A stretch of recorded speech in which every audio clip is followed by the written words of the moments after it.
Caros acadêmicos, chegamos à nossa quarta unidade. Espero que sejam animados para finalizarmos essa unidade com aproveitamento satisfatório.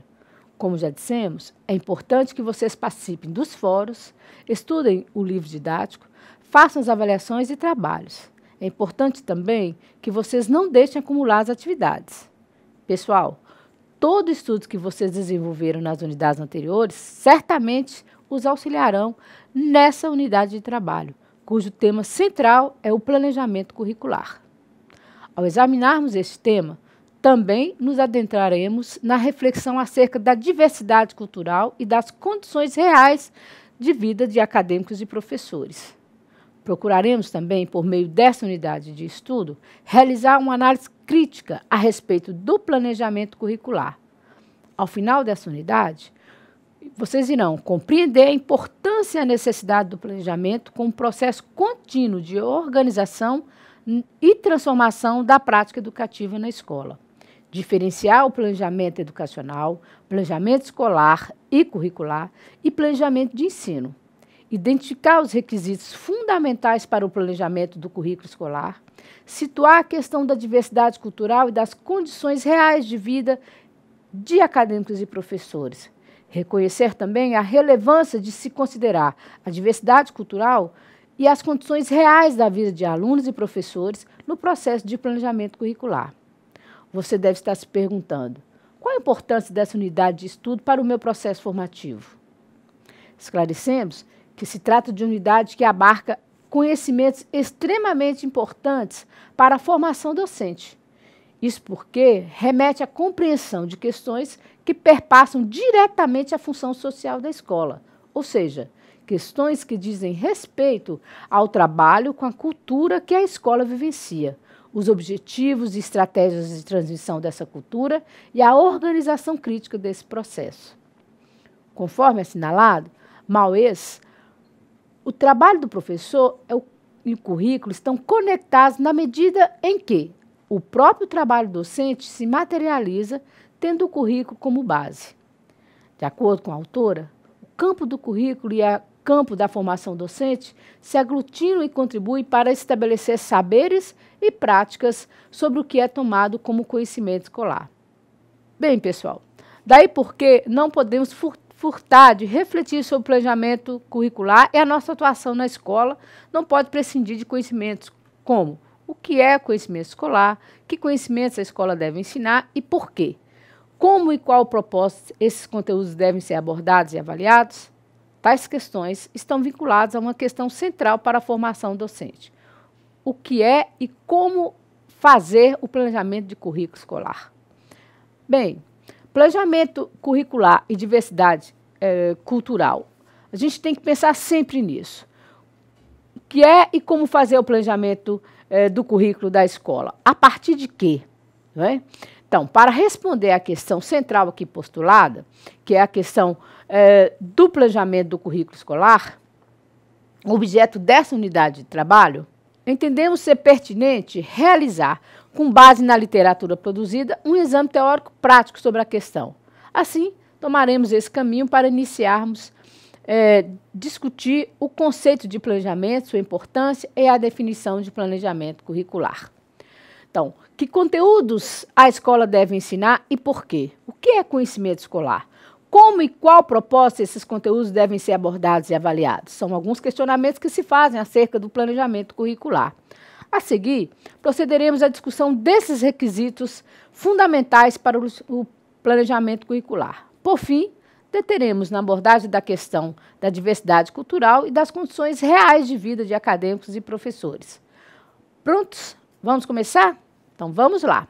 Bem, planejamento, conceito e importância. Essa imagem do planejamento fundamenta-se em uma perspectiva burocrática, que está geralmente presente nas concepções e práticas, mas o planejamento pode ser concebido e praticado numa outra perspectiva.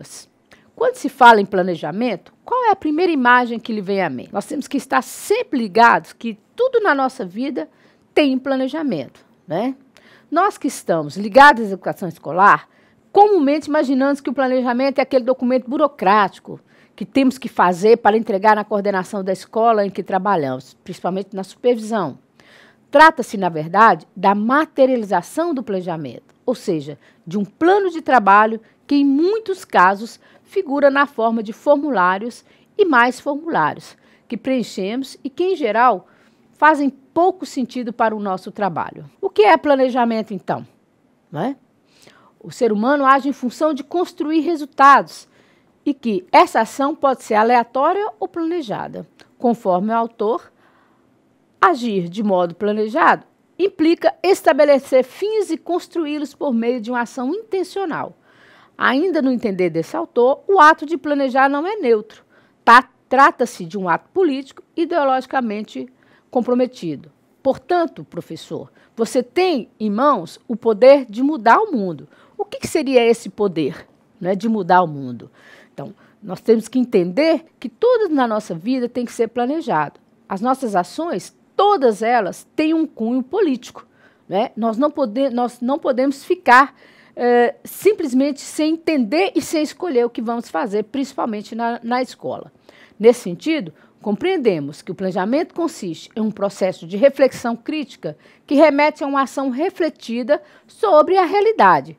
Crítica no sentido de analisar as finalidades e impactos dessa ação, tendo a ética como princípio e tendo como horizonte um mundo mais justo e humano. Trata-se, portanto, de uma reflexão extremamente necessária. Se levarmos essa reflexão para o campo educacional, também poderemos entender que o planejamento consiste em um processo de reflexão, de tomada de decisões sobre a nossa ação numa dada realidade educativa.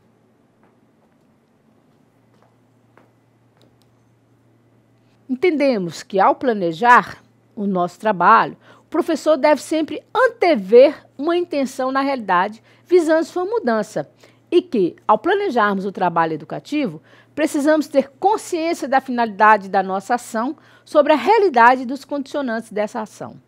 A reflexão crítica sobre essa realidade requer atenção às possibilidades e limites de transformação da realidade. Requer também uma compreensão dessa realidade numa perspectiva dialética de mudança e de manutenção.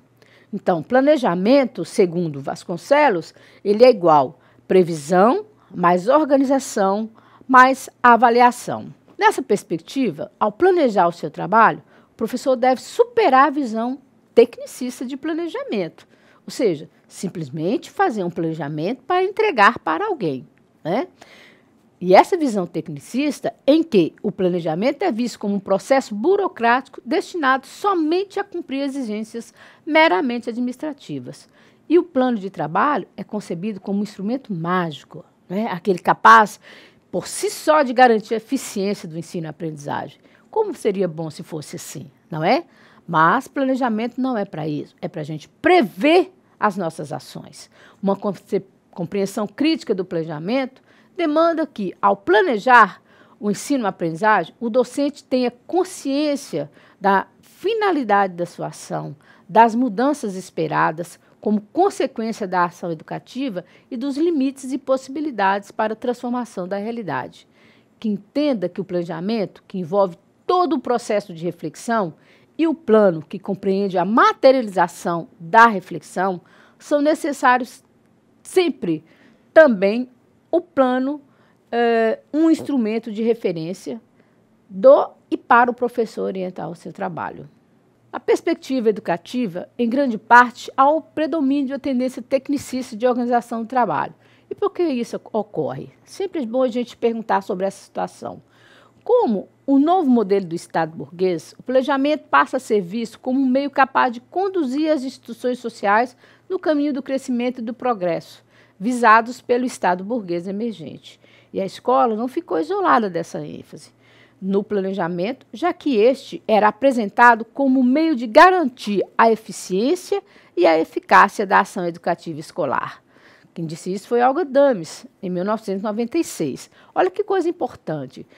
Nessa perspectiva de tendência tecnicista, o planejamento foi sempre utilizado, pessoal, para direcionar somente o trabalho do professor, aquilo que realmente deveria ser dito e seguido pelos professores dentro da instituição. Favorecimento da ação burguesa. Mas o que se observa na prática educativa em geral, em grande parte, é o predomínio de uma tendência tecnicista de organização do trabalho. Por que isso ocorre? A história nos ajuda a entender essa questão. Dames nos explica que a ênfase atribuída no processo de planejamento está intimamente ligada ao processo de desenvolvimento da sociedade. Essa autora nos fala que na década de 1930, no Brasil, as relações sociais de produção predominantemente oligárquicas e rurais foram superadas por formas de organização industrial e urbana. Nesse bojo, a sociedade deveria adequar-se às condições postas pela estrutura capitalista em um processo de implantação e instalação desse novo modelo de Estado burguês que provoca uma nova forma de organizar as instituições existentes. Vocês estão conseguindo acompanhar? Né? Presta atenção como é importante a gente entender um pouco da história da educação, que vocês já viram na unidade anterior, não foi isso? Então, vocês podem buscar na história da educação o conhecimento adquirido e trazê-los agora para a questão do currículo de diversidade. Vejam como as disciplinas estão interligadas. No final da década de 70, melhor dizendo, a prioridade conferida à organização racional da educação foi abalada pelas teorias de reprodução. Isso é tão sério, gente, que em 74 nós tivemos um professor, Demerval Saviano, que disse que a teoria da reprodução, né, a teoria crítica reprodutivista, ou seja, o que seria isso? Que a gente continuava criticando as coisas e reproduzindo simplesmente o que a sociedade vigente estava querendo. Então, nesse sentido, o planejamento passa a ser criticado pelo seu papel de contribuir para operacionar os meios educativos disponíveis com a finalidade de reproduzir, no interior da prática pedagógica, a dominação do capital. Nos anos de 1980, a importância do planejamento para a escola é retomada e ampliada. Isso porque o planejamento passa a ser concebido como um meio que simultaneamente organiza a prática educativa e contribui para manter-se e superar a função capitalista na escola. Isso é tão sério, pessoal, que a gente tem que entender em quais situações nós estamos vivendo, não é? Então, em 1970, a prioridade conferida à organização racional da escola e da educação, ela foi abalada pelas teorias da reprodução, como vem apresentado aqui por Olga Dames. O ato de planejar pode ser compreendido como condição indispensável para a superação da realidade dominante. Não somos pecadores, né, domingueiros, não somos pescadores domingueiros, esperando o peixe. Somos agricultores esperando a colheita, porque a queremos muito, porque conhecemos as sementes, a terra, os ventos e a chuva, porque avaliamos as circunstâncias e porque trabalhamos seriamente. Danilo Gandin, 1995. Bem, pessoal, o que seria isso? O que Gandin quis dizer com essa situação que nós não somos meros pescadores, né? Que a gente quer ver fluir o que a gente plantou, né? Então, assiste, então, a uma negação do planejamento, a uma rejeição desse processo em função de se entender de que nada adiantaria planejar, porque a escola atuava numa perspectiva de reproduzir a ordem social vigente. Olha que coisa séria, reprodução da ordem social vigente. Ou seja, nós estaríamos desenvolvendo trabalhos na educação simplesmente para garantir a ordem que a sociedade vigente estava querendo, né? No entender de Dames, o currículo como sendo concebido como expressão da dominação capitalista, o processo de planejamento escolar foi deixado de lado. Isso foi muito triste. Atendia-se a uma realidade, a uma sociedade, e deixavam as questões de lado, as questões realmente da escola, né? Até mesmo sua importância e sua necessidade foram descartadas pela prática escolar que se pretendia crítica. Já nos anos 80, nós temos diferentes níveis de planejamento educacional, escolar, curricular e planejamento de ensino. Na educação escolar, podemos ter planejamento em vários níveis de abrangência. E cita ainda planejamento do sistema de educação, planejamento da escola, planejamento curricular, planejamento de ensino e aprendizagem. Isso tudo segundo Celso Vasconcelos. Nesse processo relevante, papel pode ser acreditado às teorias críticas da educação, que, considerando o caráter dialético do real, né, propõe que o planejamento, embora não seja um processo que garanta a eficácia do trabalho escolar, constitui um processo fundamental para a transformação do real. Gente, vamos prestar bastante atenção no que seria essa situação. Saímos, então, de uma perspectiva tecnicista e caminhamos para uma perspectiva crítica da educação. Mesmo naquele momento, vemos que a escola, mesmo estando numa perspectiva crítica, não estava totalmente nessa perspectiva dialética, né? De discussão, de propor as coisas claras para o contexto educacional, tendo em vista que nós tínhamos uma sociedade que é extremamente capitalista, né, e opressora. Já em 1980, nós começamos a caminhar para a questão da criticidade. O que podemos perceber, caros alunos, é que atualmente, tendo ultrapassado a crítica pela crítica, o papel da escola na sociedade capitalista pode ser recolocado, assim como o papel do planejamento, já que o ato de planejar pode ser compreendido como condição indispensável para a superação da realidade predominante. É preciso que os professores discutam e definam coletivamente a proposta curricular, contemplando a justificativa das disciplinas, áreas de estudo, a metodologia e os recursos de ensino-aprendizagem que serão adotados, os conteúdos que serão trabalhados nas diferentes disciplinas, níveis de ensino e os critérios, procedimentos e instrumentos de avaliação do processo de ensino-aprendizagem. Como quer Olga Dames, que o planejamento escolar sintetize o caráter conservador, transformador da escola e da sociedade que o define, porque contribui simultaneamente para manter, superar a função exclusivamente capitalista da escola. Vocês estão compreendendo? Se vocês quiserem discutir com os colegas, fiquem à vontade, né? Embora reconhecemos que o dia a dia das escolas ainda deparamos com frequência com concepções e práticas tecnicistas, assentadas no caráter burocrático do planejamento, que conferem pouco ou nenhum sentido ao planejar. Também nos deparamos com concepções e práticas mais críticas desse processo, que consideram os limites e possibilidades de transformar o real e reconhecem o ato de planejar como algo radicalmente necessário, conforme nos sugere Gandin.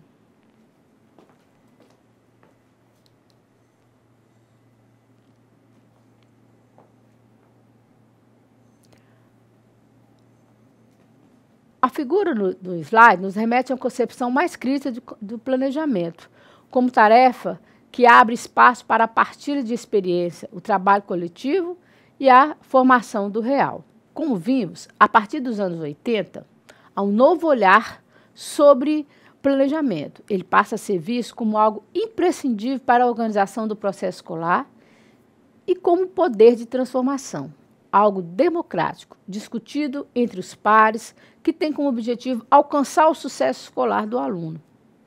Algo que pode ser também revisto diante disto, conforme Vasconcelos.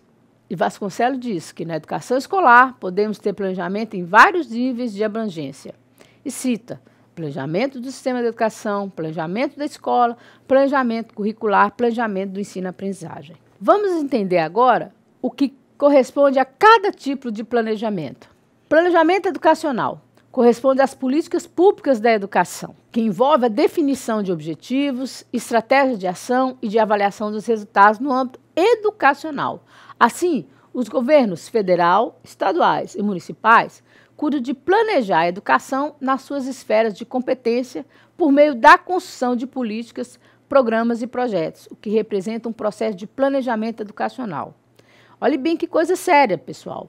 Planejamento educacional, se a gente quiser citar um exemplo de planejamento educacional, nós temos os PCN, né? Nós temos o CBC e nós temos as matrizes curriculares ou propostas curriculares dos municípios, entendendo que PCN ele está numa esfera federal, CBC na esfera estadual. E o que seria PCN? Parâmetros Curriculares Nacional. CBC, conteúdo básico comum e as matrizes curriculares, uma proposta dos municípios. Temos também o planejamento escolar ou institucional, que corresponde ao planejamento da escola, a definição de objetivos, estratégias e ação de avaliação dos resultados no âmbito institucional, ou seja, da escola propriamente dito. Trata-se do projeto político-pedagógico da escola, que é o PPPE, trata-se do que chamamos do projeto educativo, sendo o plano global da instituição. Então, todas as vezes que nos reunimos para discutir propostas para serem implementadas dentro da escola, nós estamos realizando um planejamento escolar. Nós temos também um planejamento curricular. O que seria um planejamento curricular? É a previsão global e sistemática de toda a ação a ser desencadeada pela escola, em consonância com os objetivos educacionais, tendo por foco o aluno, constitui o planejamento curricular. Portanto, esse nível de planejamento é relativo à escola. Quem disse isso foi Turra e outros, et al. Entendendo o que é um planejamento curricular? Se você pegar uma matriz curricular, ou seja, o rol das disciplinas que contemplam aquele curso, o ensino fundamental, a educação básica propriamente dita, da educação infantil até o ensino médio, o ensino superior, nós temos planejamento curricular. Além das disciplinas, nós temos os conteúdos que são discutidos especificamente dentro dessas disciplinas para alcançar o objetivo final, que é o conhecimento, a aprendizagem dos nossos alunos. Um outro espaço ou outra definição de planejamento seria planejamento de ensino e aprendizagem. Gente, essa forma de planejamento ela está mais voltada para nós docentes, entenderam? Porque trata especificamente de planejarmos o ensino e a aprendizagem do aluno, tendo como referência o planejamento educacional, escolar e curricular. É o que o docente deverá elaborar, o planejamento de ensino. Esse nível de planejamento está mais específico, indica a atividade direcional, metódica e sistematizada que será empreendida pelo professor junto aos seus alunos. O que é isso? Como é que o professor vai trabalhar? Com qual objetivo? Utilizando quais metodologias, quais recursos? Como ele vai avaliar? Trata-se do planejamento do processo de ensino e aprendizagem, que se materializa na forma de planos de trabalho, que sejam eles plano de curso, plano de unidade e plano de aula, ou projetos de trabalho. Bem, são requisitos para o planejamento os objetivos e as tarefas da escola democrática, as exigências dos planos e programas oficiais, as condições prévias dos alunos para a aprendizagem e os princípios e condições do processo de transmissão e assimilação ativa dos conteúdos. Quem disse isso foi Libânia, em 1994. Como eu falei com vocês, nós temos aqui o PCN, o CBC. Então, isso aqui, esfera federal. É isso? Aqui, a esfera estadual.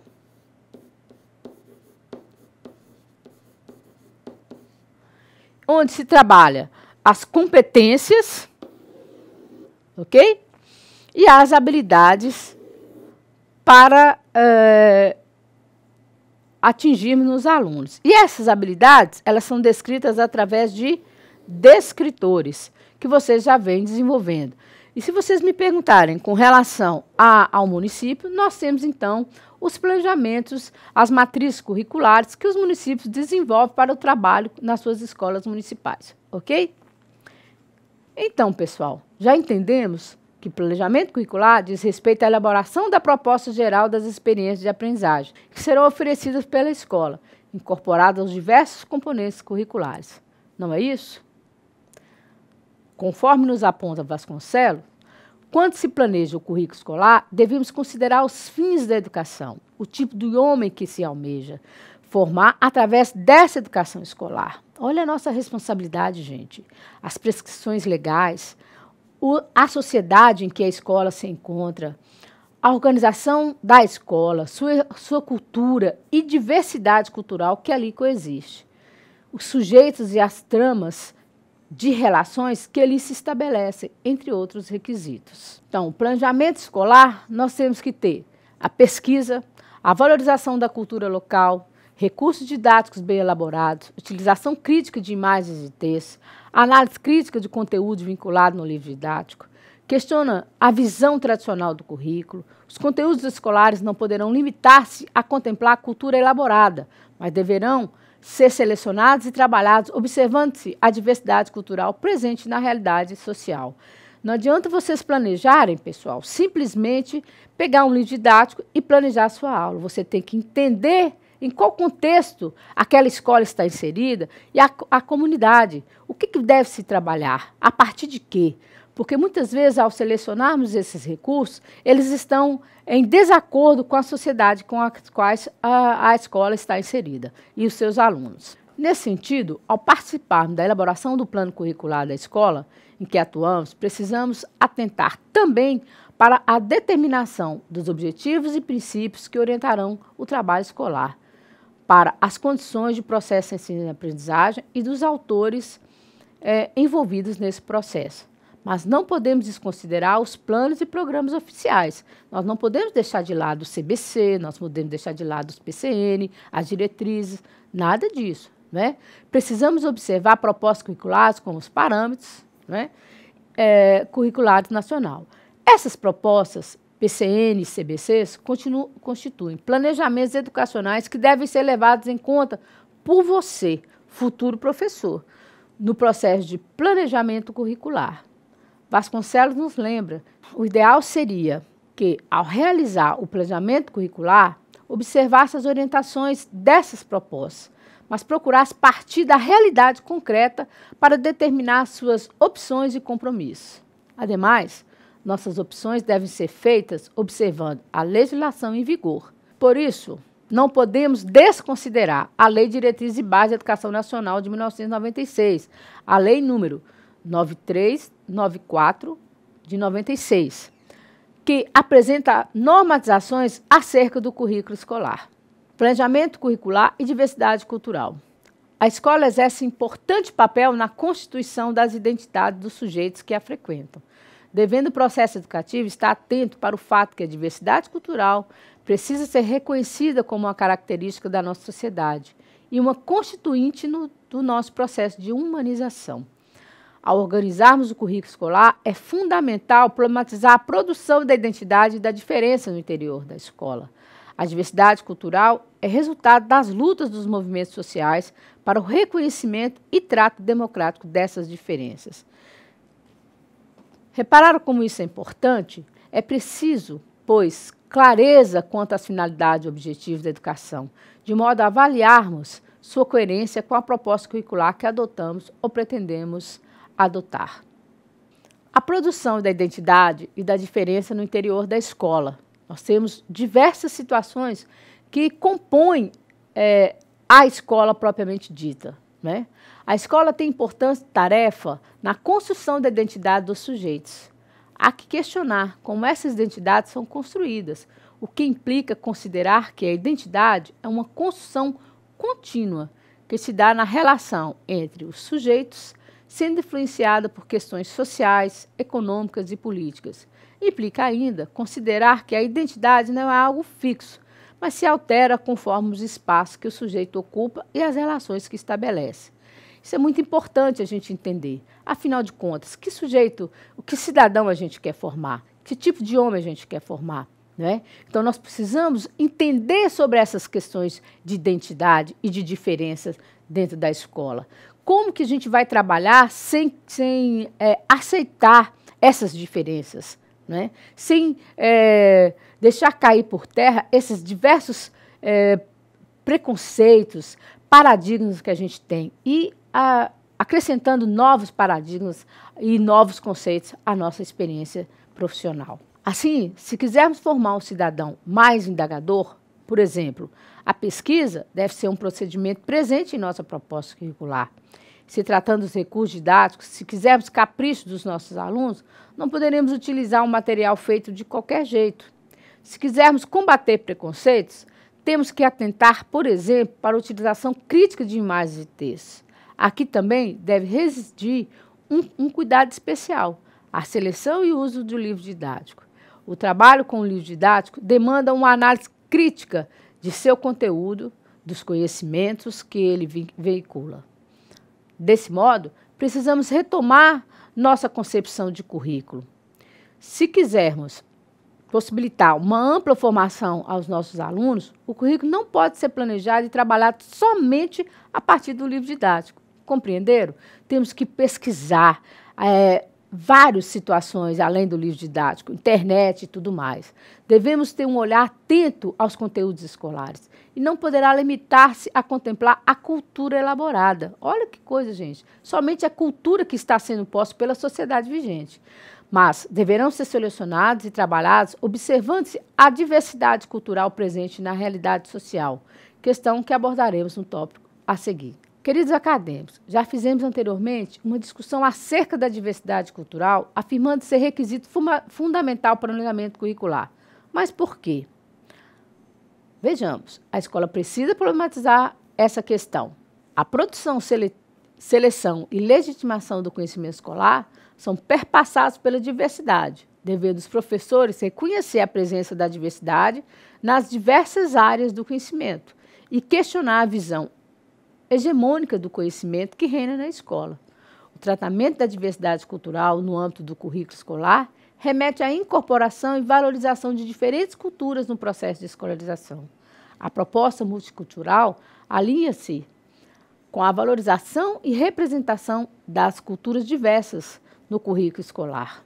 A escola precisa problematizar essa questão. A escola deve ser entendida como parte constituinte no processo de humanização, socialização e formação.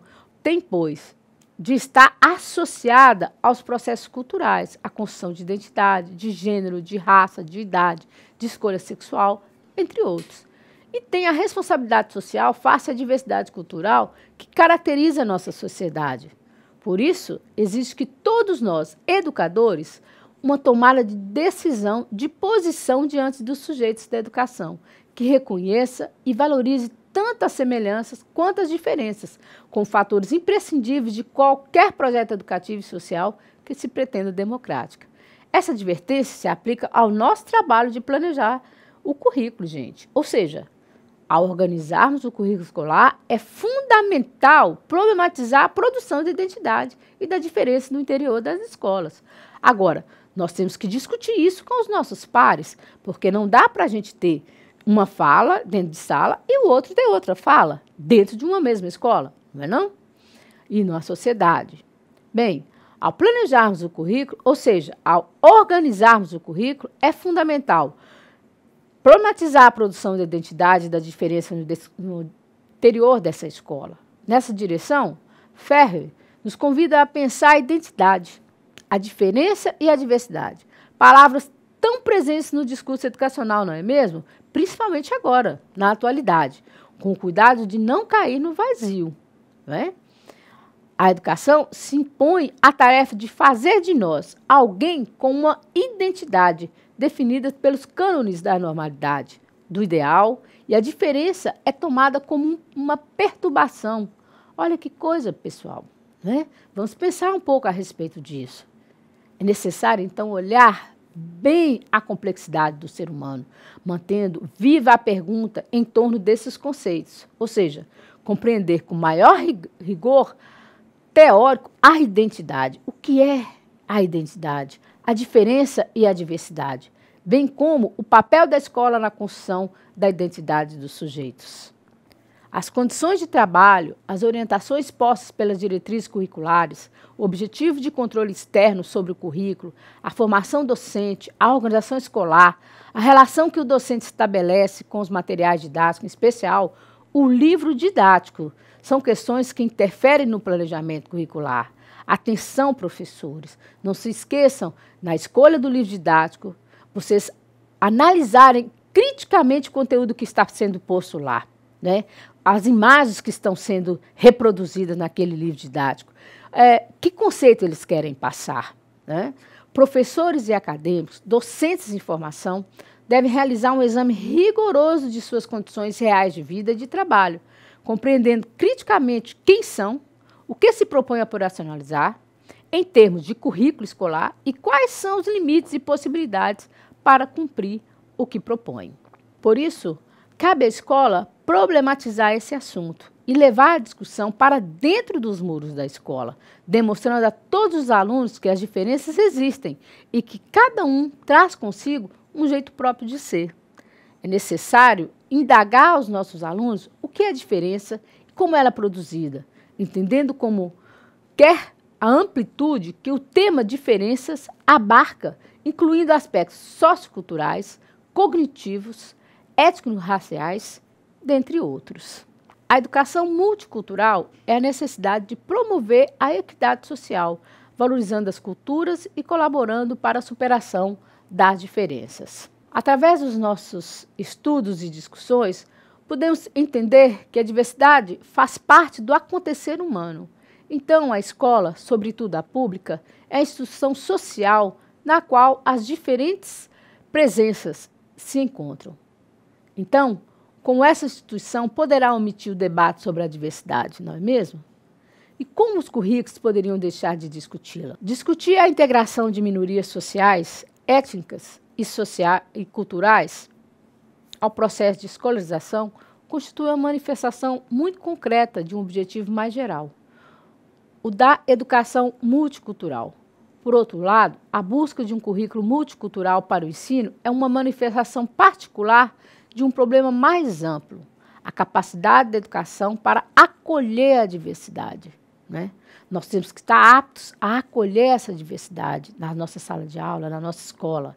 Esse é o papel da escola, incluir todos no processo de ensino e aprendizagem, respeitando cada um e valorizando as diferenças, entendendo que é nas diferenças que aprendemos e contribuímos para o entendimento do outro sobre o mundo que o cerca. Assim, caros alunos, vocês devem entender que a escola é uma instituição que ensina muito mais que habilidades de leitura e de escrita. Ela veicula e reforça, através de suas práticas, rituais, um ideário de homem e de sociedade. Portanto, os conteúdos de ensino veiculados pela escola não são neutros, mas permeados de intencionalidades. Por isso, é necessário que o professor esteja atento.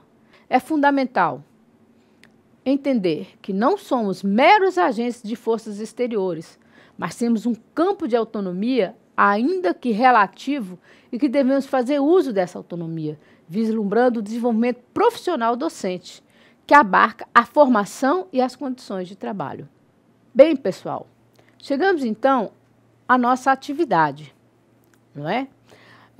Vocês terão, então, 15 minutos, de 15 a 20 minutos, para realizar essa atividade em grupos, não é? Vocês deverão atentar para a unidade 3 e a 4, né, onde nós discutimos sobre as questões de planejamento. E vão responder ao questionamento: por que o planejamento é importante instrumento para o trabalho do professor? E vão justificar essa resposta. Ao final, vocês deverão fazer a socialização no grupão. Vamos lá? Bem, pessoal, vamos então ao que vocês responderam aí nos grupos, né? Então, a pergunta era: por que o planejamento é um importante instrumento para o trabalho do professor? Por todos os nossos estudos que fizemos, vocês perceberam que não dá para realizar uma atividade educativa sem planejamento. Ou seja, nada da nossa vida acontece sem nos planejarmos. E não seria diferente nas escolas, né? Como que você vai simplesmente improvisar situações dentro da escola? Você precisa ter objetivos, saber quais os recursos que você pode utilizar, quais as metodologias que você vai utilizar para desenvolver aquele conteúdo, né? Que conteúdo você vai trabalhar e, principalmente, como é que você vai avaliar o seu aluno. Além do mais, você precisa entender onde você vai buscar esses conteúdos, que são as referências. Portanto, é extremamente importante o planejamento pelo professor de todas as ações que irão desenvolver. Afinal, ele está ensinando.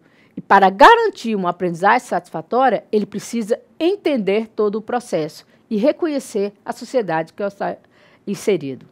Ok? Vamos, então, a algumas orientações sobre o seminário, né? Porque precisamos discutir isso para que vocês não saiam sem nenhuma dessas orientações.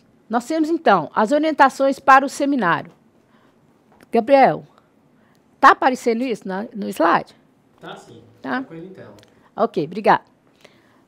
Bem, para o seminário, a turma deverá ser dividida em 8 grupos. Sugestão de divisão de turmas, de grupos pelo diário. A gente está separando em 8, mas caso a tutora queira usar outra forma, não terá problema nenhum, tá? Se sinta à vontade. O primeiro grupo ficará responsável pela organização do espaço. O grupo deverá decorar a sala com gravuras, textos, poemas e outros objetos que possam representar as diversas culturas, enfatizando o valor de cada uma. Esse grupo deverá ler na apostila esse conteúdo e transformar a sala. O grupo deverá expor para a turma o conteúdo estudado. Presta atenção. Esse grupo não poderá somente ornamentar. Ele deve expor para a turma qual o significado dessa ornamentação, ok? O segundo grupo ficará responsável pela unidade 1. Deve fazer também uma síntese oral dos principais pontos da unidade e apresentar, lógico, para seus colegas, não é? O terceiro grupo ficará responsável pela unidade 2. A parte teórica deverá fazer uma síntese oral dos principais pontos da unidade. Já o terceiro grupo ficará responsável pela unidade 2, né? Como eu já disse, e vai fazer uma síntese também oral dos principais pontos da unidade. O quarto grupo ficará responsável pela unidade 2 também e deverá apresentar de forma criativa uma aula onde o planejamento deverá ser contemplado e o assunto pluralidade cultural. Simule uma aula. O planejamento escolar deve constar todos os requisitos que deve ter um plano de aula. Fiquem atentos porque vocês estão tendo aula de didática. E na aula de didática, vocês viram sobre planejamento. Aproveitem o que vocês viram e elaborem seus planos de aula, ok? O quinto grupo ficará responsável pela unidade 3. Esse grupo deverá apresentar uma síntese da unidade em forma de telejornal. Vocês estão percebendo que todas essas atividades elas têm recursos didáticos, né? O sexto, sétimo e oitavo grupo ficarão responsáveis pela unidade 4. Deverão apresentar de forma criativa os tipos de planejamento escolar e apresentá-los à turma, enfatizando o que deve constar em cada um. A partir de quê? De um teatro, ok? Bem, pessoal, o que a gente tem que lembrar é que as coisas no processo de trabalho, elas acontecem com um planejamento. E esse é o planejamento do nosso seminário. Não se esqueçam de entregar a síntese escrita para cada colega. Cada grupo vai fazer uma síntese escrita e vai entregar antes da sua apresentação. Essa é a nossa exigência com relação ao fechamento da disciplina, ok? Espero que tenha contribuído para vocês e solicito, mais uma vez, que participe dos fóruns, das AAs, façam suas atividades em tempo hábil, discutam isso, participe dos chats, né? Coloque as suas dúvidas para o professor e não se esqueça, os nossos tutores estarão sempre à disposição de você para sanar a sua dúvida. Um grande abraço e sucesso a todos. Obrigada.